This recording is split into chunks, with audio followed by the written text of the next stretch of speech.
So we're going to jump forward to segment 3, which is the birth of sociology. The birth of sociology. Okay? One of the things that really started scientists and thinkers turning their attention once again to society was a major historical event that really shaped human existence, right? Human existence as we know it, which was the Industrial Revolution, right? The Industrial Revolution. The Industrial Revolution included both changes to technology. We saw the invention of steam power and the creation of machinery and technologies that advanced the way that human beings did agriculture, produced products, and provided services. But we also see this huge social upheaval that occurred as a result of these changes in the Industrial Revolution. Right? The Industrial Revolution period lasting roughly from the late 1700s all the way till even many people say that we're still within the Industrial Revolution. Right? Places like the United States, countries like the United States, are fully industrialized, but the rest of the world, much of the rest of the world, is still industrializing. Countries that we hear in the news every day are still industrializing, like India and China and Brazil and Russia. All are still moving through the process of industrialization. So we're still kind of in the same period that we've been in historically since about 1800. So if you think that the 1800s are that long ago and that you have nothing to do or nothing in common with somebody that a student that was living in the 1800s, in fact, you live roughly in the same historical period today and are benefiting or still experiencing a lot of the same types of societal changes that people were experiencing during this period of time. One of the most major changes when it comes to society is what's known as the process of urbanization. The process of urbanization. Urbanization is really the process of people moving from the countryside into the city.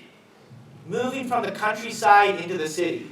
So if we look at populations in Europe, populations in the United States, prior to the Industrial Revolution, the vast majority, 90 to 95% of people lived outside of cities, lived as farmers, not just farmers, but subsistence farmers, living in families that farmed for themselves and basically produced for themselves and were reliant upon them and only themselves, right?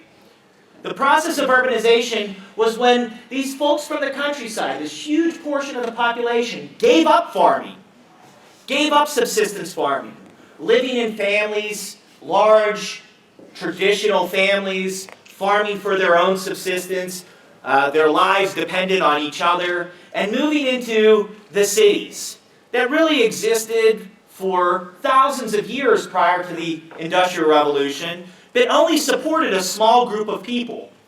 If you look at, for instance, the population of the United States, in 1800, 5% of the population lived in the city. Right?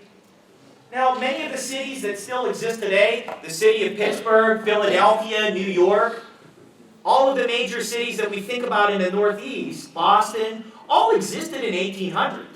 And how many of you have been to New York City? Right? It existed in 1800. How many of you have been to Pittsburgh? Raise your hand if you've been to Pittsburgh. It existed in 1800. How many of you have been to Philadelphia? It existed in 1800. Right? It's not something new. How many of you have been to Boston? Anybody been to Boston? I'll be going there during the semester. Existed in 1800. But only about 5% of the U.S. population lived in cities like Boston, like New York, like Pittsburgh, like Philadelphia.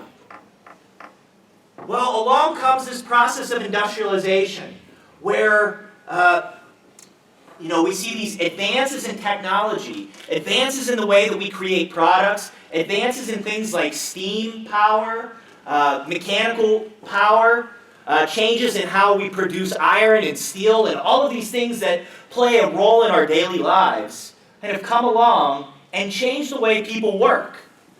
Work expands in the cities, and expands at a very rapid rate.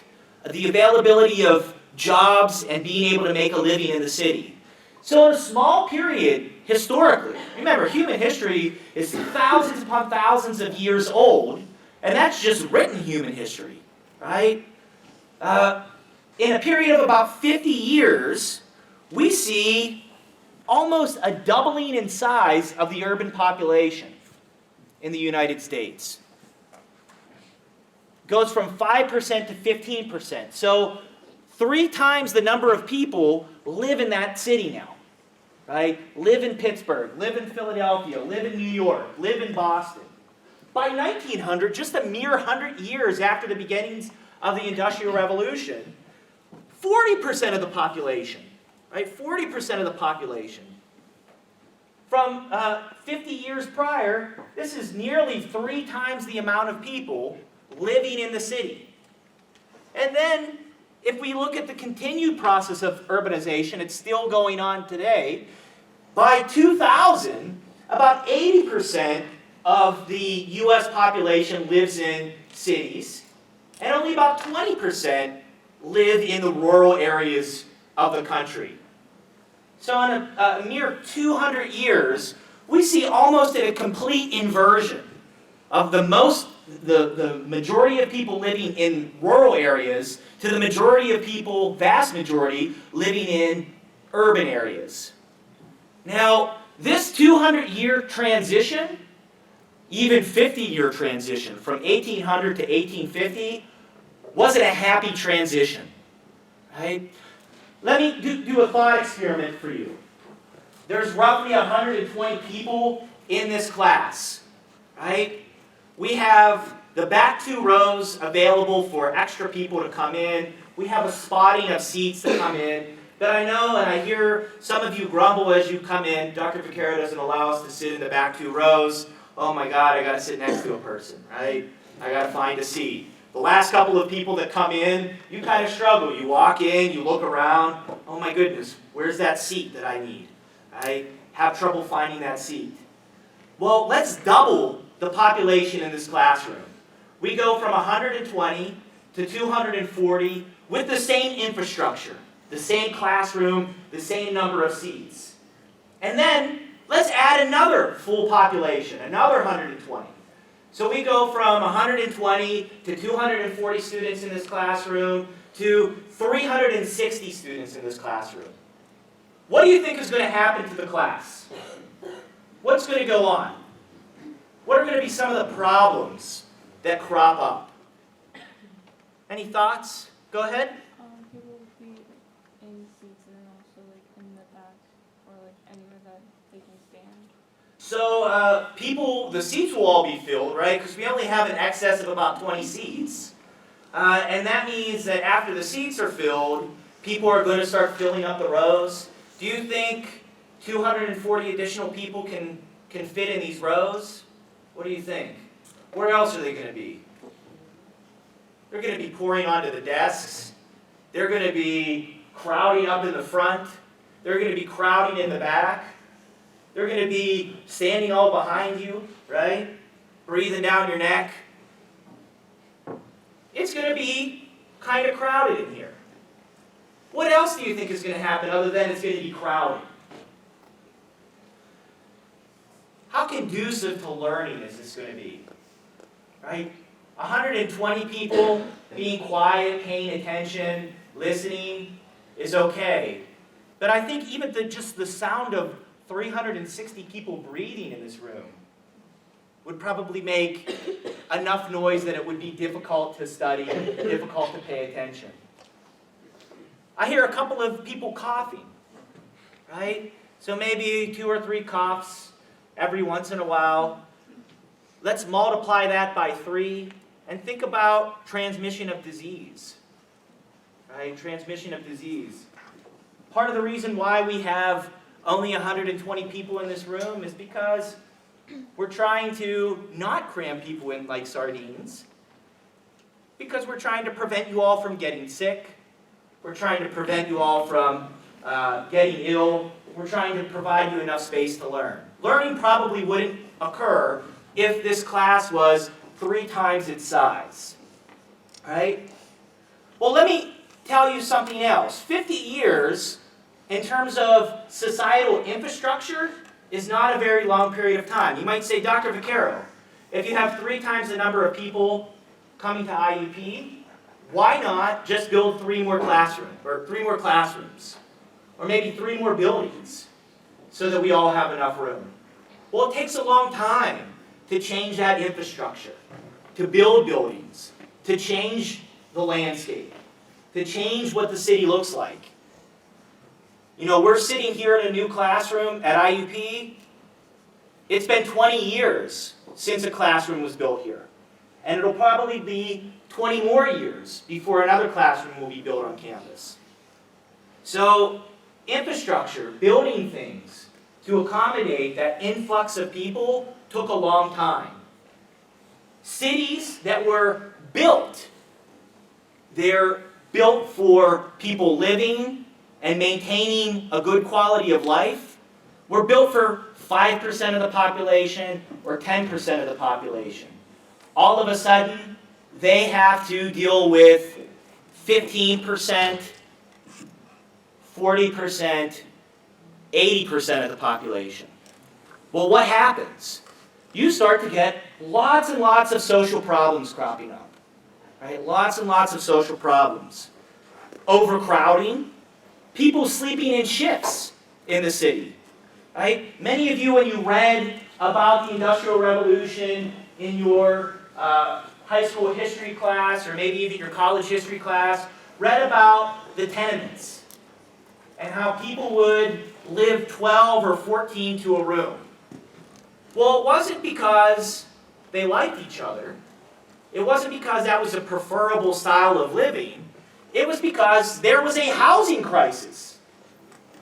Not enough places to live and too many people. So you get conditions where people are sleeping in shifts, living 14 to a single room, 15 to a single room, 20 to a single room, which created problems of disease.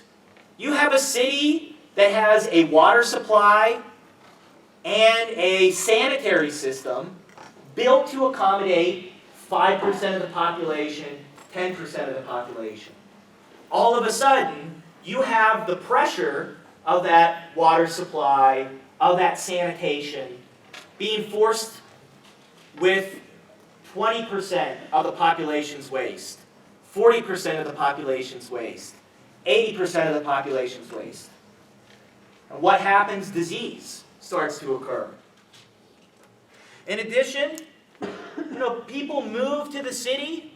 Urbanization occurred without people kind of landing a job, right? If you think about the 1800s, 1900s, even the late 1900s, early 21st century, people move to cities without securing a position first. They don't do a job interview over Skype, sending their resume over email to someone in Boston or someone in New York or someone in Philadelphia before they move there. People moved there first and then tried to obtain a position. And oftentimes, they were left without work. So what leads to an excess of people without the ability to gainfully support themselves? They turn to crime. So you see an increase in the incidence of crime in the city over this period of time. You also see an increase in the incidence of pollution. Pollution not just from people, but these new factories, new ways of producing products, new technologies, didn't just provide miracle solutions to society. They also came with the cost of all of the problems of industrial pollution and industrial waste. So the cities become crowded, covered with soot, filled with smoke and smog. a description of Pittsburgh in the 1850s. Somebody stood above, if you ever go to Pittsburgh, I encourage you to go up to Mount Washington. Has anybody ever been to Mount Washington in Pittsburgh? Go up and look down on the city from Mount Washington. There's a description in 1850 of a person who viewed Pittsburgh from Mount Washington. And they said that they described Pittsburgh as hell with the lid ripped off. Hell with the lid ripped off. It was fiery, smoky, smoggy. It smelled. You could hear people screaming. It sounded, smelled, and it looked like hell with the lid ripped off. So the cities, although vast amounts of people are moving to them, they're creating these social problems of crime, of pollution, of disease, of overcrowding. And people are throwing their hands up and saying, what should we do? What should we do? And if you remember, we're in the Enlightenment period, right? We shouldn't think about how to solve the world's problem through prayer and reflection on the Bible, as they did during the Holy Roman Empire. We shouldn't compare Pittsburgh to other city-states like Philadelphia, like New York, because they are all under the same governmental system, and they're all going through the same problems as well. So we can't turn our attention like Socrates did to other city-states to think about the benefits and the drawbacks of how their societies were configured, because all Western cities were going through the same type of problems. So what do? They turn their attention to the scientific method. Maybe if we observe, control, and predict these problems, we can make changes to the city, to people's behaviors, that will reduce crime, which will reduce pollution, which will reduce overcrowding, which will reduce disease, etc. And that's really where the birth of sociology comes. One of the first sociologists, we call him the founder of sociology, a guy named Auguste Comte. Comte was a Parisian, right? So he's from Paris, a very large city that was going through the process of urbanization, as well as experiencing the problems of crime, the problems of pollution, the problems of overcrowding, of sanitation, etc., that all other cities were. Paris did not look like the city of love that it does today. It looked just like Pittsburgh. Hell with the lid ripped off.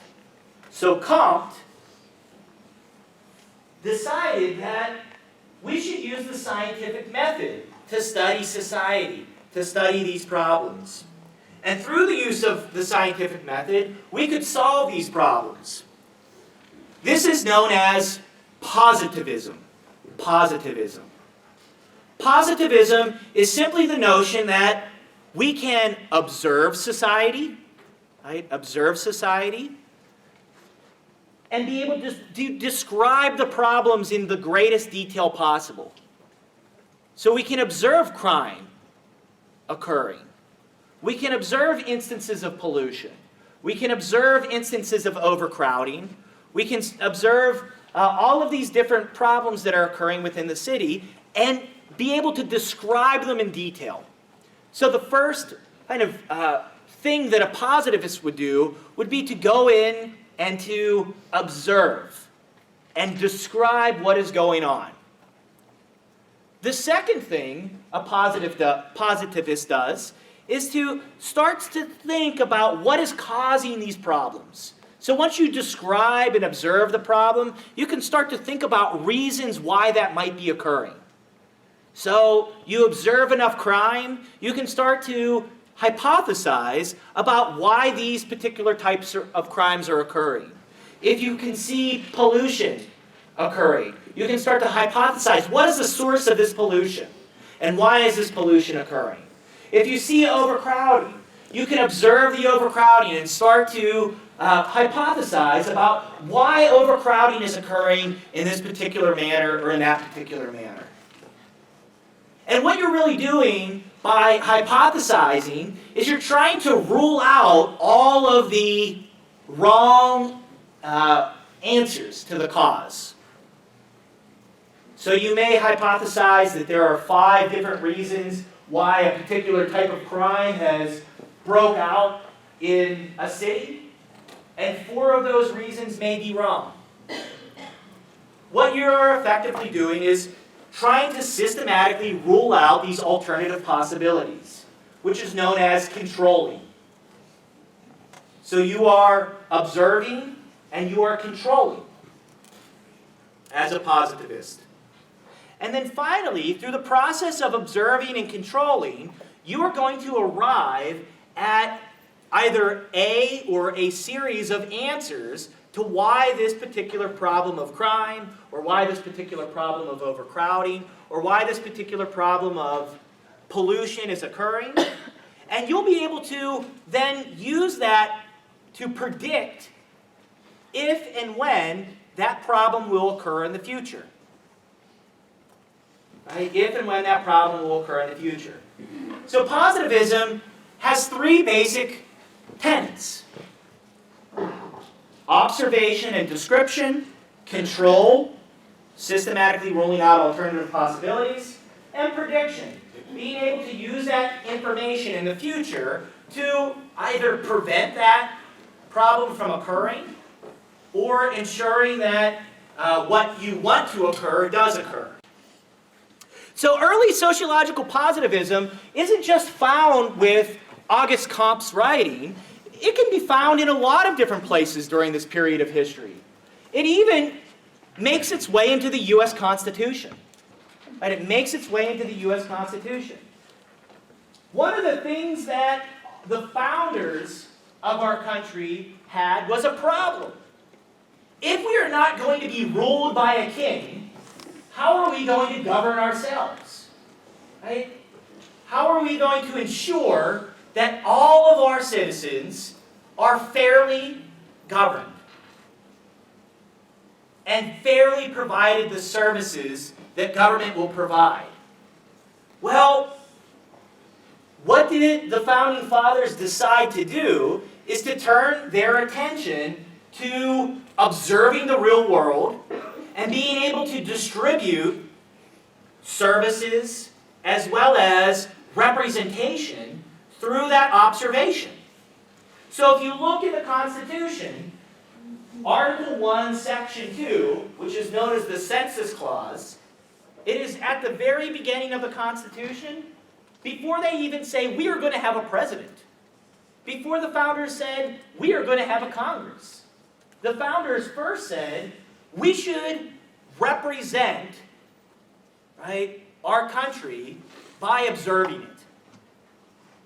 So this statement here, representatives and direct taxes shall be apportioned, meaning the people that are going to represent us in Congress, in the Senate, and the tax money that we pay is going to be given back through services that the government provides.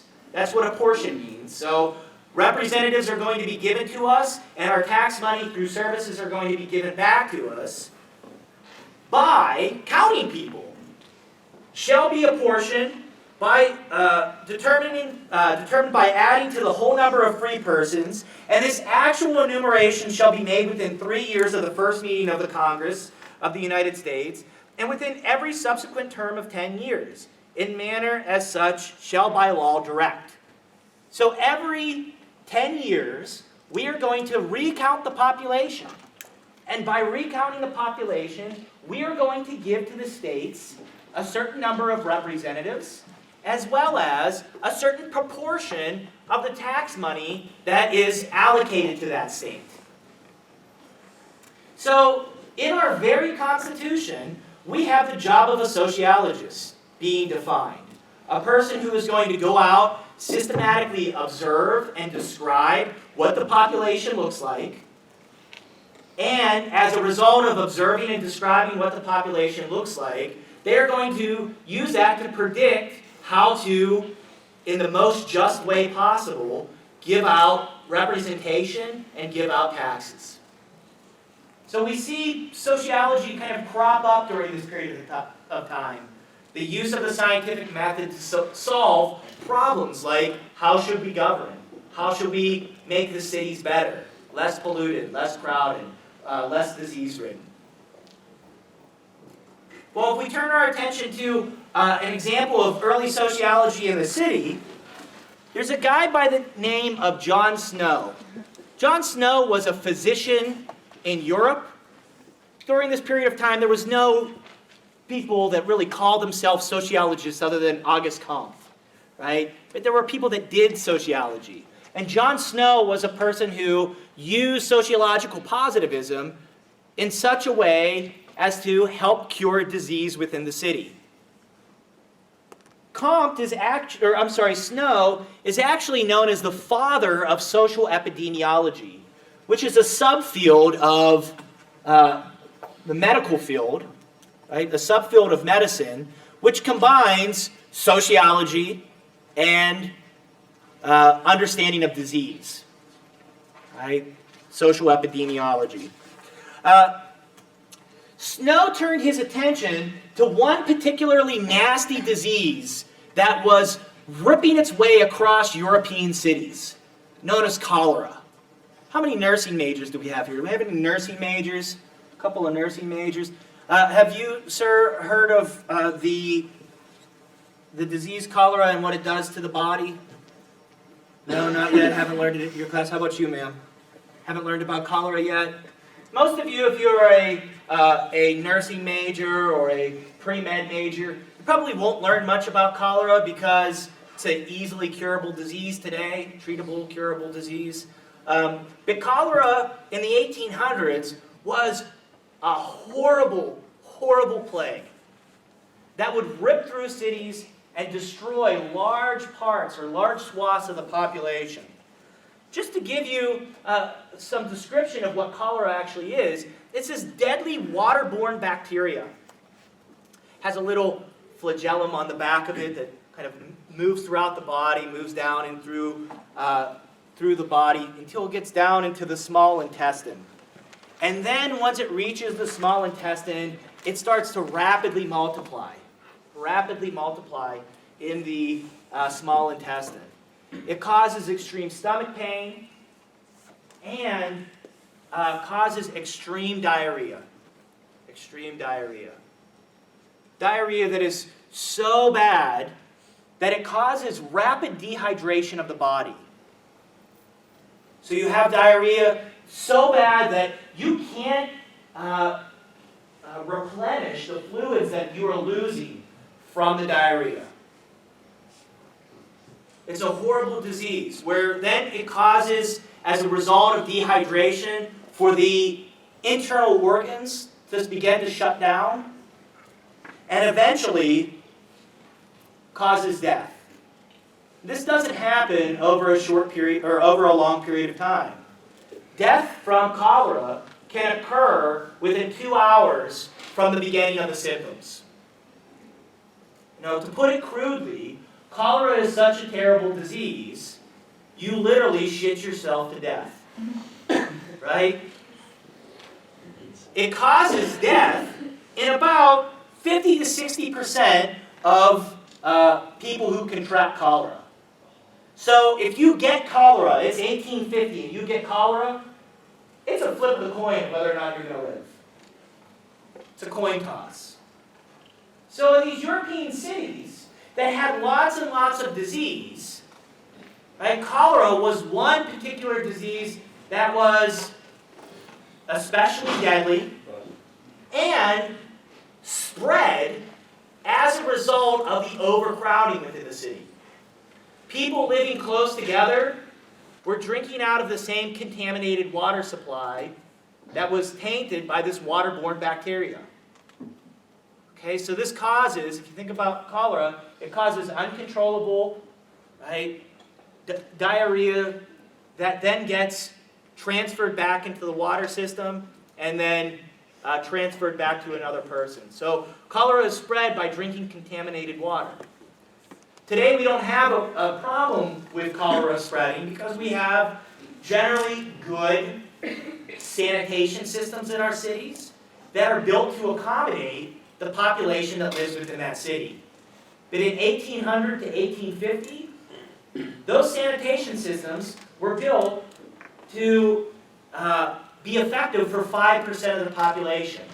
All of a sudden, 40% of the population is using the same open drain sewers. People literally just walking outside of their house and emptying their chamber pot into the street in the morning and waiting for the next rain to come along to wash it into the river. Well, Snow hated cholera. He had people that he knew dying from cholera, and he saw the disruption that cholera had on the city of London in which he lived. So, Snow was interested in trying to find an effective cure for cholera. But the problem was, at the time, the major thought was that cholera was spread by bad air. It's known as the miasma theory of disease transmission. Bad or stinky air transmits disease, especially bad air from corpses. This is why, if you see pictures of people from the 1800s, even into the early 1900s, people customarily wore a flower in their lapel. And that flower was meant to, if you encountered bad air, you would smell the good air from the flower. And that would prevent disease. Another thing that people would bring along is a handkerchief. They would put a handkerchief in their pocket. And that handkerchief was usually sprayed with perfume or cologne. So if you encountered bad air, you would hold the handkerchief over your mouth and smell the good air. Now that sounds a bit crazy, but in fact, that was actually a relatively helpful type of way to avoid disease, right? Bad air doesn't necessarily cause disease, but disease is transmitted. Some disease is transmitted through airborne means. So they weren't entirely crazy, but they thought that bad air caused cholera. And if you think about it, in the cities, what was the air quality like? It was terrible. It was smoggy, it was sooty. People had their livestock moving through the city. So not only did you have to deal with human feces and human waste, you had to deal with the waste of thousands of horses, thousands of cows, thousands of pigs. Horses, pigs, and cows, in which some accounts even lived in the same houses as the residents. So Pittsburgh, as well as other cities, these other large cities, looked like hell with the lid ripped off, and they probably smelled like hell with the toilet seat ripped off, right? So it wasn't an entirely crazy theory, but Snow wanted to put it to the test. So he used positivism. He observed cholera, not through a magnifying glass, but observed people dying from cholera.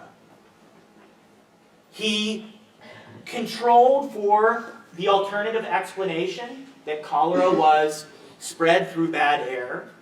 And then he used the information to predict how to stop cholera epidemics from occurring. And we actually still have the piece of science, right, the scientific material that Snow used to be able to do this. It was called the skeleton map. The skeleton map. All he did was draw a map of London. So this is a picture of downtown London. And Snow went around during a cholera outbreak and started to knock on doors, asking people, did you have anybody die in this residence as a result of the cholera outbreak? And if the people said yes, he would put a little black mark, just a little tick, a little observation, noting that somebody died from cholera in this household. If more than one person died, he would put another tick for each person that died. Snow then went through the process of controlling, ruling out for alternative explanations. Snow said, if cholera was spread by bad air, all of London has bad air. right? London stinks, just like every other city. Bad air is abundant everywhere. Therefore, if it's spread by bad air, the deaths should be randomly distributed on my map, because bad air is everywhere. You can pick up cholera everywhere. If it's not caused by bad air, there should be a different pattern. Well, if we look at the map here, is the cholera deaths randomly spread throughout the city of London? Raise your hand if you think no, they are not spread randomly. Raise your hand if you think they are spread randomly. I see no hands up.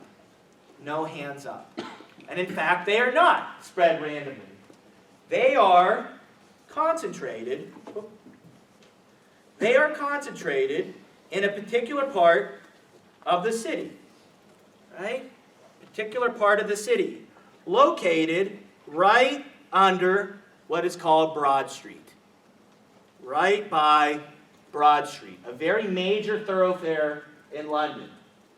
And at the end of Broad Street, there was a drinking well. A drinking well. So, Snow observed that many of the people who lived in and around Broad Street went to the drinking well as part of their daily routine. They would go to the drinking well. They loved that particular well because not only did the water taste good, but it had this effervescent quality to it. It was kind of fizzy. This fizzy water that they would pull up from the well that tasted very, very good. Very good. Right? Many of you are kind of laughing and smiling about this effervescent quality, but probably you guys like effervescent drinks too. How many of you drink sparkling water? Anybody drink sparkling water? Yeah, it's very good. How many of you drink pop? Right? Part of the reason why we like pop, or like I should say, how many of you drink soda? Anybody else drink soda? So a couple more people drink soda. Right? I love a particular drink called kombucha. Does anybody drink kombucha? Nobody drinks kombucha tea? Okay, one person. It's really good tea. Right? One of the ways that you get effervescent qualities to your drinks is through, I should say, how many of you like beer? Anybody like beer? Yeah, beer is effervescent too. A lot of people raise their hands to drink beer. One way that you get effervescent quality to your drink is through fermentation. Right? It's through fermentation. Yeast fermentation, bacterial fermentation. So the quality that they liked about this effervescent water was that there was some bacterial fermentation to it. And we drink beer that's fermented. We drink other types of fermented drinks throughout the day. And we also drink other types of drinks that have artificial carbonation to it. But they liked the carbonation. Well, what Snow found was what they liked about it was actually what was killing them. It was a bacterial fermentation that was occurring in the Broad Street well, but the bacteria was not a friendly bacteria like many of us consume on a daily basis. It was cholera that they were consuming. It was cholera bacteria that they were consuming. So Snow went to the mayor of London and said, I think I know how to stop cholera. What you need to do is to shut down the well on Broad Street. If you shut down the well on Broad Street, cholera epidemic will stop. People will stop dying, and you will have the end of this crisis. So he used what he controlled for to predict what would happen. If you shut down this well, cholera will stop. Mayor of London said, that's a big ask. Lots of people love this well. It's one of the most popular wells. People love this effervescent quality to it. They didn't really know much about bacteria or waterborne diseases. And they all thought that cholera was actually spread by bad air. So Snow said, I'll put my freedom on it. If I'm wrong and cholera continues to spread, you can throw me in jail. You can throw me in jail. Mayor of London shut down the well. and the cholera epidemic ended. So here we have an example of a new discovery, a new scientific discovery, a new medical discovery. The emergence of knowledge about waterborne diseases not coming from people looking at bacteria in a microscope, but through the sociological process of positivism. Systematically observing, controlling for alternative possibilities, and then predicting.